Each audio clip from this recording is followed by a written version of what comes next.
စကားတကားတွေကကျော်ဟင်းရဲ့အိုက်တင်အတိုင်းတစ်ထက်တဲခိုးချထားတာကြောင့်ဝေဖန်ခံနေရတဲ့နေဝင်းဟာအစော်တယောက်ဖြစ်အနေနဲ့တရုတ်ဆောင်လုံးနေရင်ကနေကျော်ဟင်းပေါက်ဆိုပြီးနာမည်ကြီးလာခဲ့တာပါကျော်ဟင်းလိုအကြည့်တွေနဲ့လေတံတွေနဲ့စင်တူတာကြောင့်လဲရုပ်ရှင်တကားတဲ့နဲ့ရှမ်းတော့အောင်မြင်လာခဲ့ပါတယ်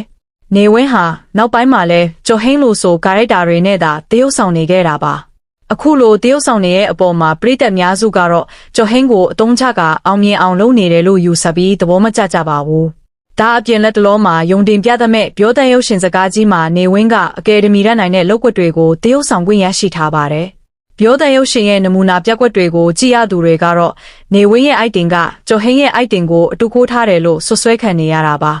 ကျော်ဟင်းရဲ့အောင်မြင်ဆုံးစကားတွေကတကားတွေကတရုတ်ဆောင်တွေနဲ့တစ်ထက်တည်းဖြစ်နေတာကြောင့်ပါ